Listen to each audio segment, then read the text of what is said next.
First noticed it in my feet, my right foot specifically. I got a bit of a limp, and I noticed I was flapping, my foot was flapping on the corridor at work, or if I had to get anywhere in a hurry, it was a bit of a struggle, I had a bit of a limp.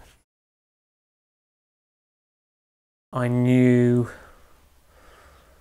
a few months into my symptoms that it was something serious. Well, it's you know, there's 5,000 people in the country living with it, so it's pretty rare. I didn't know anything about it. There isn't an effective treatment, there isn't a cure. I kind of kept it to myself for a little bit and only got my wife involved further down the line when it was confirmed it was something serious. Yeah, but the grip's not, you know, luckily I can still hold drumsticks.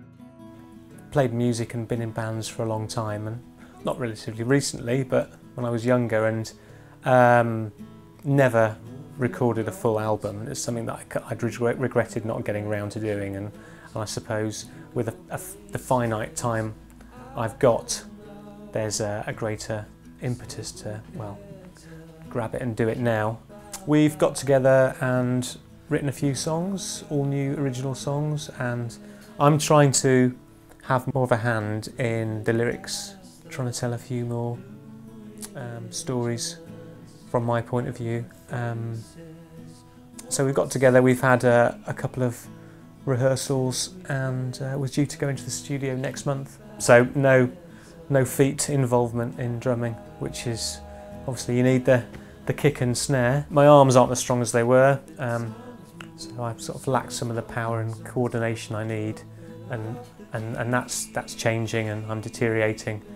So there's a certain amount of pressure on to get in there and do it now and get the best out of my body while I can. I didn't feel annoyed that I couldn't play how I used to, and I didn't. Bandmates are obviously supporting me and encouraging me, so I think we'll be all right.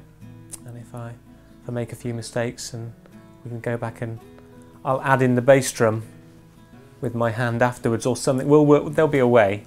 There'll be a way. And the ever-changing picture of MND and how it's affected me I will just adapt what I'm playing, and the group will adapt. And yeah, I'm pretty confident we'll have a really good set of songs. Yeah, I go up to Oxford, because that's the nearest MND centre. At the John Radcliffe Hospital, I go up there every 3 months, and I see the two specialists up there, and they watch out for my fasciculations, which are the nerves twitching involuntarily, to see if that's moved or progressed or got any worse. Before you arrived today, actually, Alice and I both said we wished it was the other. We wished it wasn't the other who had MND. We're glad it, you know, I'm glad it's me and not her. That's what I'm trying to say. I'm glad it's me and not her. And she said, no, I wish it was me. I think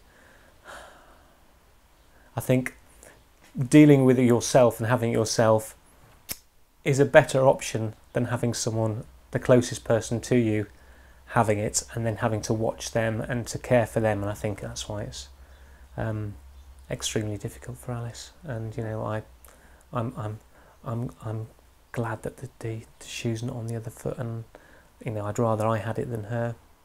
Absolutely. Sorry. You don't have to talk about this, you don't want to.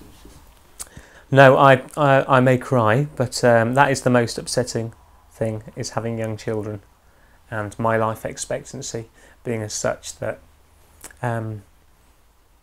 you know, I won't be there throughout their childhood, I shouldn't imagine, and beyond. So the things that they're going to miss out sharing with their dad and vice versa, it's that kind of, I suppose it's a grieving process that you go through in advance.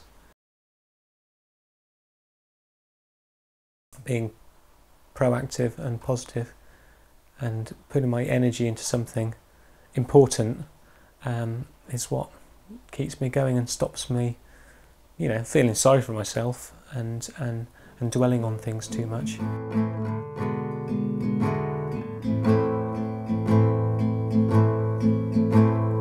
Time slipping away here for a day. gone, no time for a song. Listen along with no one. I could have sailed far, could have done more to get us ashore, but that's in the past. Now I'm tied to a mast.